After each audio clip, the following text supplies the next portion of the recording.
Circuitos integrados. Circuitos integrados é nada menos que circuitos eletrônicos dentro de um encapsulamento. São conhecidos como CIs ou chips. Existem dois tipos de CIs, os lineares e os digitais. Nos CIs digitais temos como exemplo contadores, memórias, porta-lógicas, etc. Nos lineares, ou analógicos, são componentes formados por circuitos que utilizados na eletrônica analógica, como osciladores, amplificadores e reguladores de tensão. Construção. Circuitos integrados são construídos a partir de uma técnica chamada fotolitografia. Um engenheiro projeta o circuito que irá dentro do circuito integrado, criando um filme, conhecido também como máscara, contendo o circuito projetado. Dependendo da complexidade, o chip terá várias camadas. A construção de CIs, também conhecidos como microchips ou semicondutores, é um processo complexo que envolve várias etapas altamente especializadas e tecnologicamente avançadas. A seguir, algumas etapas do processo de fabricação resumida. 1. Projeto. O processo começa com o projeto do chip, onde engenheiros e designers criam o layout e a funcionalidade do circuito integrado. 2. Materiais e substrato. O material básico usado na fabricação de chips é o silício. O silício é extraído da areia e purificado para ser usado como substrato. 3. Criação do wafer. O silício purificado é fundido em altas temperaturas e formado em discos finos chamados wafers, que em português significa bolacha. Estes wafers servem como a base sobre a qual os chips serão construídos. 4. Litografia. A litografia é um processo-chave, onde o padrão do circuito é projetado no wafer usando máscaras fotográficas. Isso define a estrutura do circuito no nível mais básico. 5. Dopagem. O silício do wafer é dopado com impurezas controladas para alterar suas propriedades elétricas e criar regiões condutoras e isolantes no chip. 6. Gravação e etching. Regiões específicas do wafer são removidas ou modificadas usando processos químicos, gravação ou etching, de acordo com o padrão definido pela litografia. 7. Deposição. Camadas finas de materiais condutores, isolantes e semicondutores são depositadas sobre o wafer para construir estruturas tridimensionais. 8. Formação de contatos e conexões. Eletrodos e conexões são criados para interligar os componentes do circuito, permitindo a comunicação entre eles. 9. Testes e verificação. Os chips são testados para garantir que funcionem conforme o projeto e atendam aos padrões de qualidade. 10. Corte do wafer. O wafer é cortado em vários chips individualmente. 11. Encapsulamento. Cada chip é encapsulado em um invólucro protetor para protegê-lo e permitir a conexão a outros dispositivos. 12. Testes finais. Os chips encapsulados passam por testes finais para garantir que estejam funcionando corretamente. Depois dessa série de etapas, os chips estão prontos para serem utilizados em dispositivos eletrônicos, como computadores, smartphones, entre outros. O processo de fabricação de chips é altamente técnico e requer instalações de fabricação sofisticadas e equipe altamente treinada. Encapsulamento. Há uma infinidade de encapsulamentos para circuitos integrados. Mas a mais famosa é a do tipo DIP, Dual em Parallel, ou DIL, Dual Inline. Podemos ver na imagem os CIs com encapsulamentos mais usuais. DIP, Dual em Parallel, é o nome dado a qualquer encapsulamento que tenha duas colunas paralelas de terminais.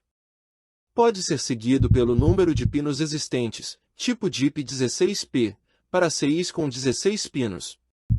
SIL, Single Inline Package, é o nome dado àqueles CIs que têm vários terminais em uma linha reta.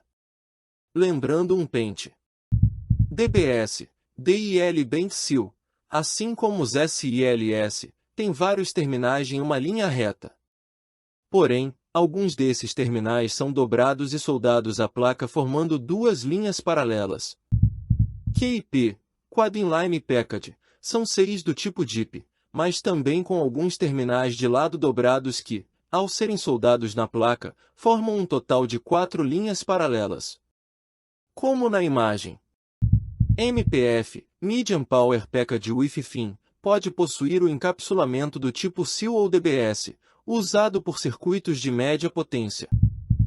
SOP, Small Outline Package, nome genérico para qualquer encapsulamento do tipo DIP de tamanho reduzido, podendo ser chamado por outros nomes como só, Small Outline, ou SOIS, Small Outline Integrated Circuit. Assim como ocorre com os demais encapsulamentos citados anteriormente, pode ser seguido do número de terminais do componente. QFP, Quad Flat Package, nome genérico para qualquer encapsulamento quadrado com terminais saindo dos 4 lados do circuito integrado. Possui diversas subdivisões dependendo do material ou tamanho do encapsulamento, por exemplo PQFP, Plastic QFP, TQFP, Fin QFP, LQFP, Low Profile QFP, entre outros. Embora os circuitos sejam normalmente encapsulados com material plástico de cor preta, eles podem ser fabricados também de cerâmica nas cores branco ou cinza. Para saber a relação de cada pino, é importante consultar o datasheet do mesmo. Por padrão, os CIs vêm com um ponto desenhado próximo ao pino 1. Os próximos pinos serão contados de forma sequencial, podendo haver também um chanfrado. Nomenclatura. Os circuitos integrados vêm com marcações em seu corpo físico, contendo letras e números. E assim como outros componentes eletrônicos que possuem códigos, para saber a função do CI, assim como a numeração de cada terminal, deverá procurar o datasheet do mesmo. No componente poderá vir com o número do lote, data de fabricação, fabricante, etc. Quase sempre podendo vir com a logomarca do fabricante. Nos componentes de menor tamanho, podem vir com seus nomes estampados de forma reduzida, para facilitar a impressão do nome no componente. Há componentes que são fabricados exclusivamente por apenas um fabricante. Ou poderá ser fabricado por várias empresas, o que acarretará um menor custo e mais facilidade em se encontrar o componente no mercado. Quando vários fabricantes produzem o mesmo CI, eles têm que usar o mesmo nome a fim de facilitar. Normalmente colocando algumas letras antes para serem identificados no mercado. Como por exemplo, sigla do fabricante. Como por exemplo, o CI 555, que poderemos encontrar no mercado com nomes LM555, NE555, SA555, etc. O mesmo ocorre com o 741, LM741, A741, SA741, etc. Simbologia. Nos diagramas esquemáticos, a simbologia irá variar de acordo com seu tipo.